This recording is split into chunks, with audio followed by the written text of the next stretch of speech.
यह दृश्य एक नाटकीय और मनोरंजक कहानी में बदलने का प्रयास है। चलिए इसे हिंदी में अनुवाद करते हैं और इसे और भी ज़्यादा दिलचस्प बनाते हैं। जैसे ही आपकी मालकिन सोने की तैयारी कर रही थीं, उन्होंने आपको अपने बेडरूम में दाखिल होते हुए देखा।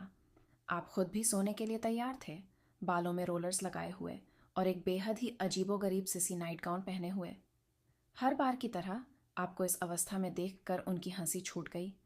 हालांकि वह आपको इस रूप में देखने की आदी हो चुकी थीं, लेकिन यह नज़ारा हर बार उन्हें गुदगुदा देता था। जब उनकी मुस्कान हल्की पड़ गई तो उन्होंने पूछा, तुम्हें क्या चाहिए? आपने थोड़ा झिझकते हुए उनसे पूछा, क्या मैं आज रात आपके बिस्तर पर सो सकता हूँ? उनका जवाब फटाफट आया, नहीं। लेकिन आप चुप कहाँ रहने वाले थे? आपने अपनी मासूमियत से भरी पप्पी डॉग आइज लगाई, जो हमेशा की तरह अपना जादू दिखाने लगी। उनकी कठोरता पिघलने लगी और उन्होंने भारी मन से कहा, ठीक है, लेकिन मेरी कुछ शर्तें हैं। आपके चेहरे पर मुस्कान फैल गई, लेकिन उनकी शर्तें सुनकर आप थोड़ा हक्का बक्का रह गए।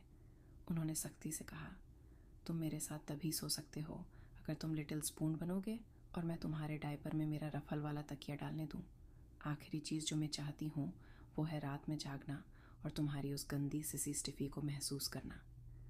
यह सुनकर आपका चेहरा शर्म और खुशी के मिश्रण से लाल हो गया, लेकिन आप जानते थे कि कोई और विकल्प नहीं था।